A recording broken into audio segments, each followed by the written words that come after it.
Hey, everybody. Welcome to Away Games, a Chicago Cubs podcast. We are the two normal hosts here. It's the first just... I don't know if I'd say normal, but we're the regular hosts. Yeah, we're the most frequent hosts. I mean, I think that much is hard to argue. I'm Kevin, and that's Adam. Hey, guys. What's up? You have a Chicago Bears poster right behind you, so that's very appropriate. I do. It's very imposing. A lot more imposing than the team itself. Yeah, that's that much is extremely true. I did a little sort of futzing around online. I realized that this is the first time this century. I tweeted this from the @AwayGamesPod account. Yeah. First time this century that literally none of the Chicago major sports teams will be a playoff team in the calendar year 2019. It's bad. Yeah. It's like the anti-Boston, basically. Yes, exactly. It's just everybody's out for the year. And I mean, in the NBA Eastern Conference, it's hard to not make the playoffs. The Bulls should have 10 more victories than they do right now.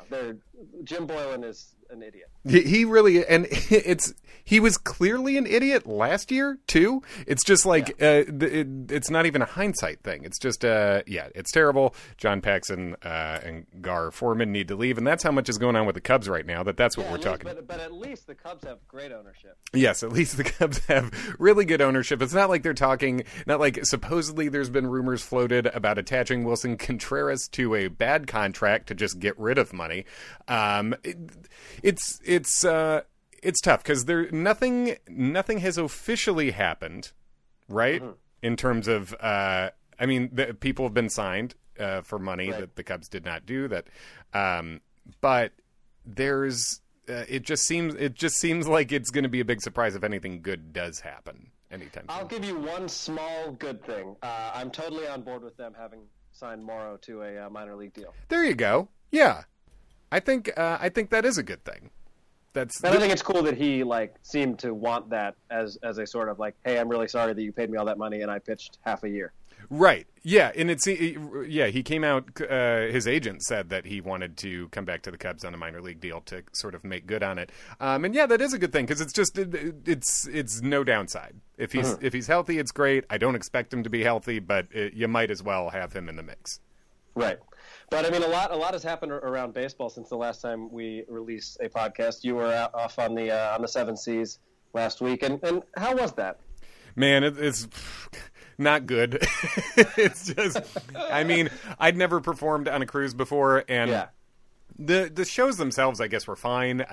Basically, the money per minute is out of this world. So it's basically I did a 25-minute family-friendly thing on opening night, and then I did a different 30-minute adults-only show on the. That's very short for a headliner.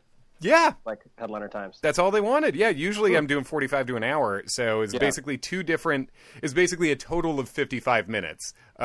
Literally 2 shows the entire time? 2 shows over the course of 4 days. Oh, that's not that bad. No, I mean the work rate. I mean, I'm just coming in like a closer at that point. You know, it's a closer who's had arm problems is basically how they were treating me. Where it's 2 days. Basically, you took a minor league deal. Yes, to perform for Royal Caribbean or whatever. Yeah, that's exactly what it was. And but I'll tell you, if you're sort of bummed out in general, and you go on a cruise ship by yourself for 4 days, and there's Christmas music playing everywhere, it is bleak. It was just a really bummer town on the seas. I think you'd be proud of me because we talk about this a lot, in terms of just respecting yourself enough to not do something. Yeah. I got an offer today to feature for someone on New Year's Eve for $300, which is not bad money for a feature. No, feature for, if you're not familiar with stand-up comedy, basically, there's usually 3 comics, MC, the feature is in the middle, and then the headline. Yeah, and I made the conscious decision. I thought through what that might look like for me, and I've had not a great year. And I was like, do I want to put myself in a position where I am featuring for somebody in Binghamton, New York, as the clock strikes midnight on this godforsaken year? And I chose to not take that $300. Oh man, that is such a good choice. I think so too. I could see that turning pretty bad. I don't want to. I have not, to this point, had a panic attack on stage.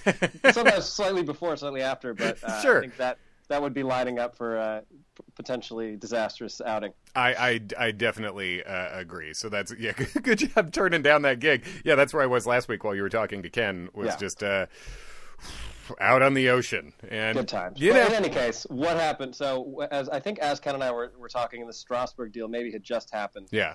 And then right after that, I think maybe even that night, the Cole deal happened, the Rendon deal happened the next day. And now I pulled it up. I'm looking at like basically all of the top free agents. There's a list here, and they're coming off the board pretty quick. So now the top 5 free agents were listed. This is a CBS MLB thing, as Rendon, Cole, Strasburg, Donaldson, and Grandal. So all 5 have signed, other than Donaldson. Yeah. And now obviously that's going to affect all the Chris Bryant stuff.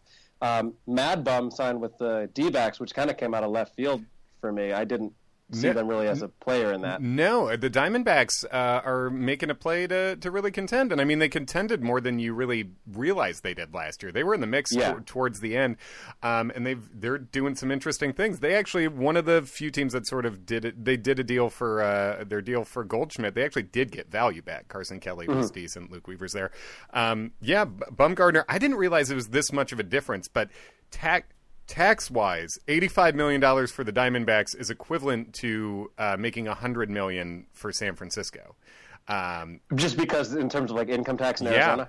So that's the kind of difference, which seems like a real competitive advantage if you're an Arizona team or a Florida team. I think is similar tax wise. So I guess Mad Bum has to spend slightly more time in his Arizona home than in like Texas or something. Yeah, is that how it works? I think so. Yeah. So riding dirt bikes and stuff. But yeah, that was a well, that was always like the appeal for Florida guys to go to Florida. I think because there's no income tax there. Yeah, exactly. So I guess that's the kind of split you're looking at. $85 million in Arizona, a California team would have to throw $100 million at.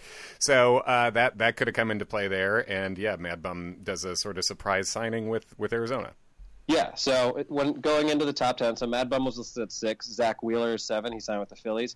Ryu is still out there, ready to make some more money for Boris, I think. Hamill signed with the Braves, and then Keuchel rounds out the top 10, and he has not signed anywhere. But, I mean, you look at the top 20, and there's a lot of guys off the board. I didn't even see that Will Smith signed with the Braves. I think I completely missed that. And he's somebody that I always wanted on the Cubs. Right, and, well, the Will Smith signing happened really quickly. Atlanta jumped on a couple of free agents right away. They got he was, if not the first, I think he was really the first major signing. It was a couple of weeks before the winter meetings. So, yeah. And so basically we've got Donaldson out there, which to Cubs fans is probably the signing that affects us the most. Because it affects what the theoretical market would be for Chris Bryant. And again, and the whole like pending thing with KB obviously has a big bearing on what's going to happen. Which is just absurd to the point of I don't even know what to say about it. The fact that it's not done by now. It's been pending. There's no new facts over the course of years. Literally, this happened in 2015. Chris had beef about it immediately. And we're sitting here about to end the fucking decade. And they still haven't solved it. Take a day. There can't. I just don't understand how you can't solve it in a day. Yeah, there are like more pressing issues in the. I don't know who's in charge of that. It's absurd. Some arbiter or something. I don't know. I what a gig that must be. Oh yeah. But I think you and Ken are obviously team don't trade Chris Bryant. I'm also right there with it. I don't see how they get. It would just be shocking to me if they got actual baseball value back that was equivalent to Chris Bryant. But, okay, so here's a question though, both for you and for myself, because I've given this some thought. Yeah, I don't think either of us want the Cubs to trade Bryant. I definitely don't think either of us want them to trade Contreras. I don't think we want Schwarber traded. So are we getting to a point where like we as fans are being stubborn too? Like, Who are you okay with them trading? Yeah, well, I think we are being stubborn, and you tend to love the guys who you tend to overvalue the players you have. You love the guys who made your dreams come true. For sure. Out of those guys, really, I mean, I think you could make it, depending on what you get back for a Contreras, I could see the argument there. But I mean, again, it's just hard to imagine them getting. I mean, what are you going to trade? If you trade Contreras for Joe Adele and Joe Adele and David Fletcher to the Angels, okay, Joe Adele's a top 5 prospect, could be a superstar playing center field. That fills a gap there, and then Caratini's there as a catcher who is not possible MVP level that like Wilson Contreras is, who's also making $4.5 million. But I mean, I get you can show me a deal. Put together with other things that they do that I would understand. Chris Bryant, I just think you pay him. I just think that's a Hall of Famer at third base that you could pay and keep, and I don't understand why you wouldn't just do that. So, and Schwarber again is a guy who I think is just is going to outpace the money he's making. If we're saying money matters, Bryant's the only guy who's making money, and he's still surplus value. You know what I mean? Well, but I guess the counterpoint is how little they're getting paid is what makes them appealing as trade candidates. Mm-hmm. Yeah, and I guess in that case, show me. You know, it's just hard to see without any seeing what the deal back is. It's not that there couldn't be a deal that I think would make sense for these guys. I just it's just hard to believe that they, you know. But is there what's the reason that the Cubs would not be in on or looking into a guy like Bumgarner? I mean, straight up money, right? And it's just straight up that they didn't want to pay $85 million over 5 years, I guess, or let's say 90 some million, whatever. If we're saying the difference in tax stuff, because really you look at the Reds, they just signed Wade Miley, and right now it looks like the Reds have a better rotation than the Cubs do. I thought going into this offseason, really the type of starter who would start for you, no doubt, in the playoffs was probably the thing the Cubs needed most. Which is extra frustrating when you see Corey Kluber get dealt for not a huge prospect haul. And, that too, But again, that was a money thing. Yeah, and Kluber's making in the teens million-wise for 2 years. That's the kind of thing the Cubs could afford that without going into the next realm of luxury tax, even. Right, and when you look at the free agent starting pitchers that are still out there, basically you've got Ryu. You got Keuchel. It doesn't seem likely to me that either of them signs with the Cubs. Rich Hill, which I don't want to take a chance on somebody who's that age and has that kind of injury history. And then you're kind of getting into.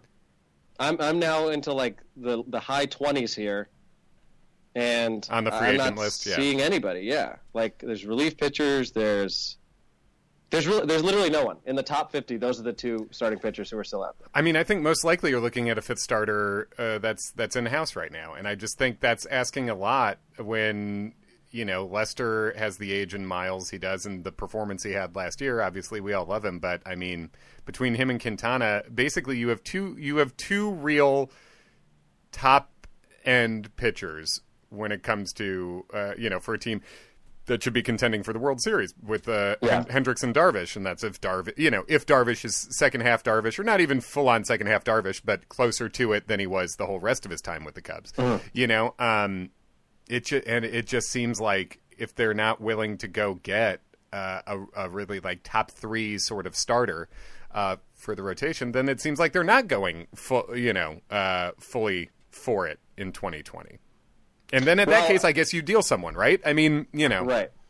One thing that I read is that the Cubs' approach has kind of been they don't want to do what the Phillies and Giants did, which is think that they had something and keep it intact for longer than they should have, and then enter a stretch where you're just kind of average or below average for a long period of time. Because the Phillies have not, this was surprising to me, the Phillies have not even been above 500 since 2011.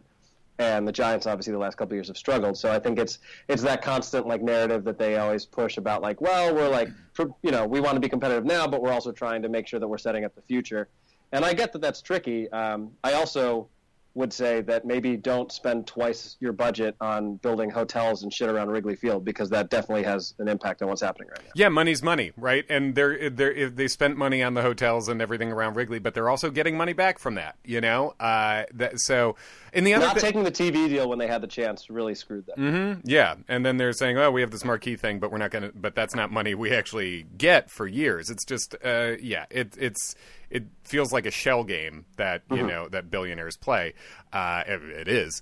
So there's all that, and I've also seen the comp to the Phillies and Giants, right? But there's a difference between the Cubs now and the Phillies and Giants. Then is the players were much older on those teams. Right. The players we're talking about dealing are mid-20s. Yeah. Are mid to late 20s guys who are either in the middle of their prime or about at their prime, you know? So it's a different thing because it's like the Cubs haven't even fully gone in, yet with that core. The core won very early. This is a very young core, and they at that time they did have it supplemented with veterans like Dexter Fowler, who they got in the trade, and then Lackey. They signed Lester to the big money deal, etc. That's the kind of shit they should be doing right now. This is a core that is still contending and should be. We saw Schwarber in the second half of last year. It seems like he made the leap that Javi made the year before that. Wilson Contreras also. These are guys who are. Chris has dealt with a little bit of health stuff. Obviously, he only had the 1 year that was really subpar for him. Right. It just seems like bailing too early on this core as opposed to the Giants and Phillies who held on to old guys late. Yeah, and it's only December, and you get the feeling that there's going to be stuff that's going to happen. But I remember a podcast probably right around this time last year that you did with your brother when I was out of town or something, and you literally said we're fine with the Descalso signing as long as this isn't the Descalso offseason. And right now I'm sitting here saying if this is the Brandon Morrow minor league deal offseason, is that enough? Because I sure as hell don't think it is. It's also not fair to David Ross. Yeah, that's right. Yeah, that's true. Basically, Ross and the coaching staff has been the real change. No one else. Yeah, no, we're not missing anything on the Brandon Morrow offseason, right? There's been no one else. Noel Cuevas yesterday on a possible minor league deal. And Cotton.